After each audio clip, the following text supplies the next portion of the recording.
ಕ್ಷಣಿಕ ಕೋಪ ಏನೆಲ್ಲ ಮಾಡಿಸ್ಬಿಡುತ್ತೆ ಅಂತ ಹೇಳಿ ಆ ಸಂದರ್ಭದಲ್ಲಿ ತೆಗೆದುಕೊಳ್ಳುವಂಥ ನಿರ್ಧಾರ ಏನೆಲ್ಲ ಮಾಡಿಸ್ಬಿಡುತ್ತೆ ಅಂತ ಹೇಳಿ ಬೆಳಗಾವಿಯಲ್ಲಿ ಗೋವಾ ಮಾಜಿ ಶಾಸಕನ ಹತ್ಯೆ ಆಗೋಗಿದೆ. ಗೋವಾ ಮಾಜಿ ಶಾಸಕ ಮಾವೋ ಮಾಮಲೆದಾರ್ 69 ವರ್ಷ ಕೊಲೆ ಆಗೋಗ್ಬಿಟ್ಟಿದೆ. ಕಾರ್ ಟಚ್ ಆಯಿತು ಅಂತ ಹೇಳಿ ಲಾವೋ ಮೇಲೆ ಆಟೋ ಚಾಲಕ ಹಲ್ಲೆ ಮಾಡಿದ್ದಾನೆ. ಆರೋಪಿಯನ್ನು ವಶಕ್ಕೆ ಪಡೆದಿದ್ದಾರೆ ಈಗ ಬೆಳಗಾವಿ ಮಾರ್ಕೆಟ್ ಪೊಲೀಸರು. ಬಿಮ್ಸ್ ಶವಾಗಾರಕ್ಕೆ ಈಗ ಲಾವೋ ಕುಟುಂಬಸ್ಥರೆಲ್ಲ ಹೋಗಿ ತಲುಪಿದ್ದಾರೆ. ಆಟೋ ಚಾಲಕನ ವಿರುದ್ಧ ಕೊಲೆ ಕೇಸನ್ನು ಈಗ ಪುತ್ರಿ ದಾಖಲಿಸಿದ್ದಾರೆ. ಘಟನೆ ಬಗ್ಗೆ ಮಾಹಿತಿಯನ್ನು ಗೋವಾ ಸಿಎಂ ಪಡ್ಕೊಂಡಿದ್ದಾರೆ. ಅವರು ಪ್ರಯಾಗ್ರಾಜ್ನಲ್ಲಿದ್ದಾರೆ. ಸೊ ಮಾಹಿತಿಯನ್ನು ಈಗ ಪಡ್ಕೊಂಡಿದ್ದಾರೆ. ಅವರೇ ಬರಬಹುದು ಅಂತ ಹೇಳ್ತಾ ಇದ್ದಾರೆ. ಹೇಗಾಯಿತು ಯಾಕಾಯಿತು ಅನ್ನುವಂಥದ್ರ ದೃಶ್ಯಗಳ ಸಮೇತವಾಗಿ ತೋರಿಸ್ತಾ ಇದ್ದೀವಿ. ಈ ಮಾಜಿ ಶಾಸಕರಿದ್ದಾರೆ. ಅವರ ಕಾರ್ ಏನಿದೆ ಆ ಕಾರು ಹೋಗ್ಬಿಟ್ಟು ಅವ್ರ ಆಟೋಗೆ ಡಿಕ್ಕಿ ಹೊಡೆಯುತ್ತೆ. ಆಟೋ ಚಾಲಕಂದು ಆಟೋ ಡಿಕ್ಕಿ ಹೊಡೆದಿದ್ದಕ್ಕೆ ಆಟೋ ಚಾಲಕ ಇಳಿದು ಬಂದು ಗಲಾಟೆ ಮಾಡ್ತಾನೆ. ಗಲಾಟೆ ಆದಾಗ ಒಂದೇನೋ ಹೊಡಿತಾರಂತೆ. ಅದಾದ ನಂತರ ಅಲ್ಲೇ ಏನು ಸಾಯಲ್ಲ ಅವರು. ಅದಾದ ನಂತರ ಅವ್ರ ಪಾಡಿಗೆ ಅವರು ಹೋಟೆಲ್ನ ಒಳಗಡೆಗೆ ಹೋದಾಗ ಸ್ಟೆಪ್ಸ್ ಹತ್ತಬೇಕು ಇನ್ನೇನು ಅನ್ನುವಷ್ಟರಲ್ಲಿ ಕುಸಿದು ಕೆಳಗಡೆಗೆ ಬಿದ್ದು ಬಿಡ್ತಾರೆ. ಅಲ್ಲಿ ಡೆತ್ ಆಗುತ್ತೆ. ಇದು ಈ ಆಟೋ ಚಾಲಕನಿಂದನೇ ಸಾವು ಅನ್ನುವಂಥದ್ದು ಈಗ ಬರ್ತಾ ಇದೆ. ಹಾಗಾಗಿ ಅವನು ಹೊಡೆದಿರುವಂಥ ಏಟಿನಿಂದಾಗಿಯೇ ಅವರು ಸಾವನ್ನಪ್ಪಿದ್ದಾರೆ ಅನ್ನೋದು ಈಗ ಬರ್ತಾ ಇದೆ.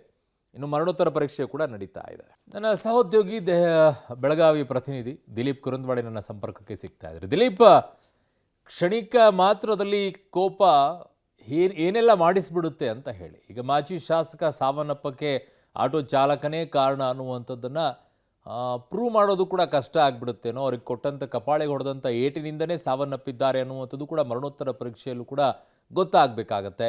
ಸದ್ಯಕ್ಕೆ ಏನು ಬರ್ತಾ ಇದೆ ಅಪ್ಡೇಟ್ಸ್ ಈ ಪ್ರಕರಣಕ್ಕೆ ಸಂಬಂಧಪಟ್ಟಂಗೆ ದಿಲೀಪ್? ಅರುಣ್, ಪ್ರಮುಖವಾಗಿ ಬೆಳಗಾವಿಯ ಮಾರ್ಕೆಟ್ ಪೊಲೀಸ್ ಬಂದಂಥ ಅವರ ಮಗಳೇನಿದ್ದಾಳೆ ಅಕ್ಷತಾ ಅವರು ಒಂದು ಕಂಪ್ಲೇಂಟನ್ನು ಕೊಟ್ಟಿದ್ದಾರೆ. ನನ್ನ ತಂದೆಯ ಮೇಲೆ ಹಲ್ಲೆ ಮಾಡಿದರು, ಹಲ್ಲೆ ಮಾಡಿದ ತಕ್ಷಣ ಈ ಥರ ಘಟನೆ ಆಗಿದೆ ಅಂತೇಳಿ ಒಂದು FIR ಅನ್ನು ಕೊಟ್ಟಿದ್ದಾರೆ. ಈ FIR ಅನ್ನು ಒಂದು ತನಿಖೆ ಮಾಡ್ತಾ ಇರೋದು. ಜೊತೆಗೆ ಏನಂತಾರೆ FIR ಕಂಪ್ಲೀಟ್ ಆಗಿ ಮುಂದ್ಗಡೆ ಒಂದು ರಿಕ್ವಿಷನ್ ಹೋಗಬೇಕಾಗಿರುತ್ತೋ ಅಲ್ಲಿವರೆಗೆ ಕೂಡ ಏನಂತಾರೆ ಮರಣೋತ್ತರ ಪರೀಕ್ಷೆ ಆಗೋದಿಲ್ಲ. ಹೀಗಾಗಿ ಶವವನ್ನು ಬೆಳಗಾವಿಯ ಬಿಮ್ಸ್ ಆಸ್ಪತ್ರೆಯ ಶವಾಗಾರದಲ್ಲಿ ಇಟ್ಟಿದ್ದಾರೆ. ಮತ್ತು ಇನ್ನೂ ಕೂಡ ಭಾಳ ಜನ ತನಿಖೆ ಮಾಡ್ತಾ ಇರೋದು ತಾವು ನೋಡ್ಬೋದು. ಏನಂತಂದರೆ ಈಗಾಗಲೇ ಕಂಟಿನ್ಯೂಸ್ ಆಗಿ DCP ರೋಹನ್ ಜಗದೀಶ್ ಅವರೇ ಇದನ್ನು ಖುದ್ದು ಪರಿಶೀಲನೆ ಮಾಡ್ತಾ ಇದ್ದಾರೆ. ಮತ್ತು ಆರೋಪಿಯನ್ನು ಕೂಡ ಈಗಾಗಲೇ ಇಂಟ್ರಾಗೇಷನ್ ಮಾಡಿರುವಂಥದ್ದು.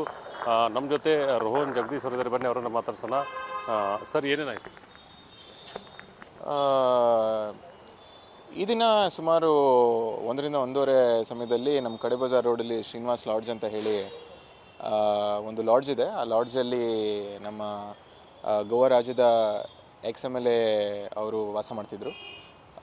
ಈ ದಿನ ಒಂದು ಆಟೋ ಮತ್ತು ಅವರ ಗಾಡಿ ನಡುವೆ ಟಚ್ ಆಗಿದ್ದ ಕಾರಣಕ್ಕೆ ಅವರಿಬ್ಬರಲ್ಲಿ ಒಂದು ಆಲ್ಟರ್ಕೇಷನ್ ಉಂಟಾಗುತ್ತೆ.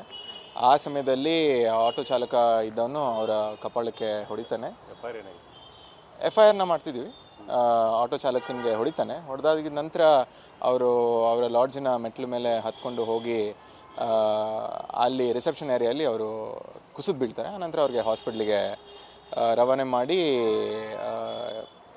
ಈ ಬೇರೆ ಬೇರೆ ಟೆಸ್ಟ್ ಮತ್ತು ಚಿಕಿತ್ಸೆ ಕೊಡಲಿಕ್ಕೆ ಪ್ರಯತ್ನ ಮಾಡ್ತಾರೆ. ಬಟ್ ಅದು ವಿಫಲ ಆಗಿ ಅವರು ಸಾವನ್ನಪ್ಪಿರ್ತಾರೆ. ಈ ಪ್ರಕರಣದಲ್ಲಿ ಕಂಪ್ಲೇಂಟ್ನ ನಾವು ತಗೊಂಡು ಕೇಸ್ನ ದಾಖಲು ಮಾಡ್ಕೊಂಡು ಆರೋಪಿನ ಕೂಡ ದಸ್ತಗಿರಿ ಮಾಡಿದ್ದೀವಿ. ಏನು ಸಾವಿಗೆ ನಿಖರವಾದ ಕಾರಣ ಏನಾದರೂ ಗೊತ್ತಾಗಿದೆ ಸರ್? ಪೋಸ್ಟ್ಮಾರ್ಟಮ್ ರಿಪೋರ್ಟ್ ಬರಬೇಕಾಗುತ್ತೆ. ಪೋಸ್ಟ್ಮಾರ್ಟಮ್ ರಿಪೋರ್ಟ್ ಬಂದ ಮೇಲೇ ನಮಗೆ ಯಾವ ಕಾರಣಕ್ಕೆ ಆಗಿದೆ ಅಂತ ಹೇಳಿ ಖಚಿತವಾದ ಮಾಹಿತಿ, ವೈದ್ಯಕೀಯ ಮಾಹಿತಿ ಸಿಗುತ್ತೆ. ಆ ಸಮಯದಲ್ಲಿ ಇದು ಅರುಣ್ ಅಂತಂದರೆ PM ರಿಪೋರ್ಟ್ ಬಂದ ನಂತರ ಅಷ್ಟೇ ನಿಖರವಾಗಿ ಏನು ಹೇಳ್ಬೋದು ಅಂತ ಹೇಳಿದ್ರೆ ಖಚಿತವಾದ ಮಾಹಿತಿ ಅಂತ ಹೇಳಿ ರೋಹನ್ ಜಗದೀಶ್ ತಿಳಿಸ್ತಾ ಇರುವಂಥದ್ದು. ಅರುಣ್.